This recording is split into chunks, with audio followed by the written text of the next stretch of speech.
Assalamualaikum warahmatullahi wabarakatuh. Perkenalkan, kami dari kelompok 12 akan menjelaskan tentang pengawasan dalam produksi. Materi yang pertama yaitu definisi pengawasan. Pengawasan secara umum dapat didefinisikan sebagai cara suatu organisasi untuk mewujudkan kinerja yang efektif dan efisien, serta lebih jauh mendukung terwujudnya visi dan misi organisasi. Berikut pendapat para ahli. Yang pertama, Fremont Ickes and James Ronswig. Dia mengatakan pengawasan adalah tahap proses manajerial mengenai pemeliharaan kegiatan organisasi dalam batas-batas yang diizinkan yang diukur dari harapan-harapan. Yang kedua, J.R. Terry. Dia mengatakan pengawasan sebagai proses penentuan apa yang harus dicapai, yaitu standar. Standar apa yang sedang dilakukan, yaitu pelaksanaan. Menilai pelaksanaan, dan apabila perlu dilakukan perbaikan-perbaikan, sehingga pelaksanaan sesuai dengan rencana, yaitu selaras dengan standar. Ahli yang ketiga yaitu Tehani Handoko. Dia mengatakan pengawasan dapat didefinisikan sebagai proses untuk menjamin bahwa tujuan-tujuan organisasi dan manajemen tercapai. Ahli yang keempat yaitu Hadi Broto. Dia mengatakan pengawasan adalah kegiatan-kegiatan terhadap organisasi, kegiatan dengan tujuan agar organisasi atau kegiatan tersebut melaksanakan fungsinya dengan baik dan dapat memenuhi tujuannya yang telah ditetapkan. Materi yang kedua yaitu peran pengawasan. Secara umum ada beberapa manfaat yang diperoleh dengan diberlakukannya pengawasan pada suatu organisasi. Yang pertama, pengawasan memiliki peran penting terutama dalam memastikan setiap pekerjaan terlaksana sesuai dengan yang direncanakan. Yang kedua, di samping itu, pengawasan juga memiliki peran dalam membantu manajer dalam mengawal dan mewujudkan keinginan visi dan misi perusahaan. Yang ketiga, pengawasan bernilai positif dalam membangun hubungan yang baik antara pemimpin dan karyawan. Yang keempat, pengawasan yang baik memiliki peran dalam menumbuh kembangkan keyakinan para stakeholder pada organisasi. Selanjutnya yaitu tentang tipe-tipe pengawasan. Secara konsep, pengawasan tersebut memiliki banyak tipe. Menurut Hani Handoko ada 3 tipe. Yang pertama, pengawasan pendahuluan. Pengawasan pendahuluan atau steering control dirancang untuk mengantisipasi masalah-masalah atau penyimpangan-penyimpangan dari standar atau tujuan. Yang kedua, pengawasan concurrent. Pengawasan concurrent ini merupakan tipe pengawasan yang merupakan proses di mana aspek tertentu dari suatu prosedur harus disetujui dulu sebelum kegiatan-kegiatan bisa dilanjutkan untuk menjamin ketepatan pelaksanaan suatu kegiatan. Tipe yang ketiga yaitu pengawasan umpan balik. Pengawasan umpan balik mengukur hasil-hasil dari suatu kegiatan yang telah diselesaikan. Materi selanjutnya yaitu pengawasan produksi.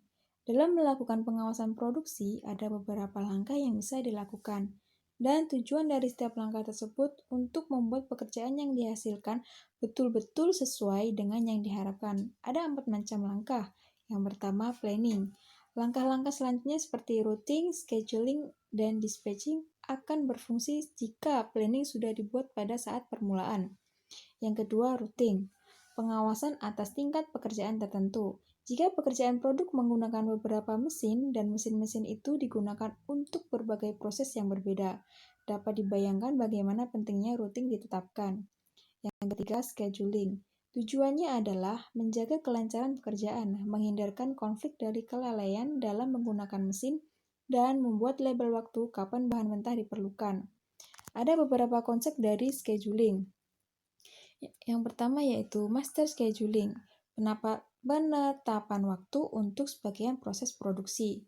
Konsep yang kedua, operation scheduling, penetapan waktu untuk sebagian proses produksi. Dan konsep yang ketiga yaitu detail operation scheduling, bagian dari sebagian proses produksi. Langkah yang keempat yaitu dispatching. Orang yang bertanggung jawab dalam dispatching harus menjaga waktu mulai tugas dan waktu selesainya suatu pekerjaan. Mengapa dalam suatu organisasi diperlukan pengawasan? Alasannya sebagai berikut. Yang pertama, agar kualitas output yang dihasilkan menjadi lebih baik dan sesuai dengan keinginan banyak pihak, khususnya pengguna produk. Yang kedua, terbentuknya konsep manajemen sesuai dengan yang diinginkan oleh pihak komisaris maupun manajemen perusahaan.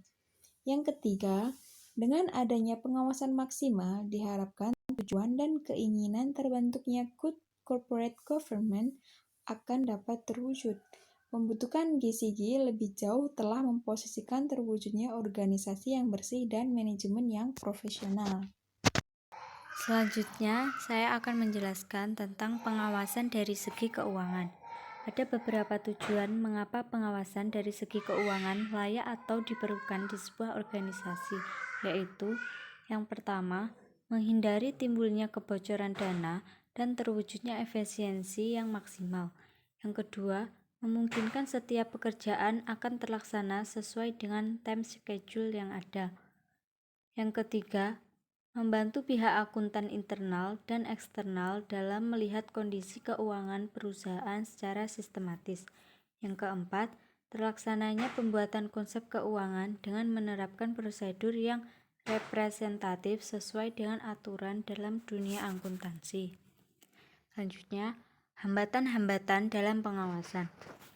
Lawyer menyimpulkan bahwa penolakan terhadap sistem pengawasan itu lebih besar kemungkinannya terjadi di bawah salah satu atau lebih dari keadaan yang berikut. Yang pertama, sistem pengawasan itu mengukur prestasi dalam suatu daerah baru. Yang kedua, sistem pengawasan itu menggantikan suatu sistem di mana orang mempunyai investasi besar dalam pemeliharaannya.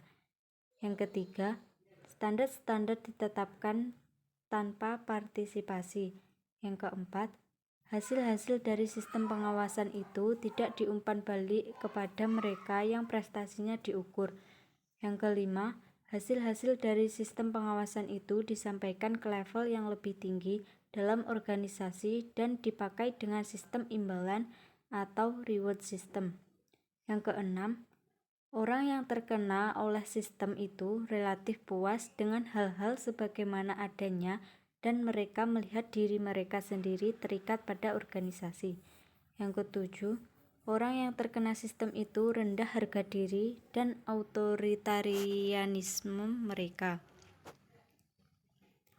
Dan selanjutnya, solusi dalam mengatasi hambatan di bidang pengawasan. Untuk mengatasi agar terciptanya pengawasan yang berlangsung secara baik, maka setiap hambatan dalam bidang pengawasan harus dicarikan solusi. Adapun bentuk solusi tersebut adalah: yang pertama, menciptakan hubungan antara tingkat atas dan bawah agar terbentuknya suatu kontrol yang maksimal sampai dengan tingkat subsistem. Yang kedua, memahami konsep efektivitas. Konsep efektivitas melihat dari segi waktu dan sebaiknya pengawasan yang dilakukan melihat pada konsep time schedule dengan tujuan agar setiap pengerjaan tugas dapat diselesaikan sesuai dengan target yang diinginkan. Yang ketiga, perusahaan perlu mengembangkan suatu standar acuan kerja yang representatif dan modern dengan tujuan setiap pihak yang bekerja di organisasi tersebut harus mematuhi dan menerapkan standar acuan kerja tersebut. Yang keempat, menerapkan konsep the right man and the right place. Konsep the right man and the right place artinya menempatkan seseorang sesuai dengan posisinya. Dengan begitu, diharapkan setiap pekerjaan ditangani oleh mereka yang benar-benar mampu untuk menyelesaikannya. Sekian presentasi dari kelompok kami. Apabila ada kurangnya, kami mohon maaf. Akhiron, wassalamualaikum warahmatullahi wabarakatuh.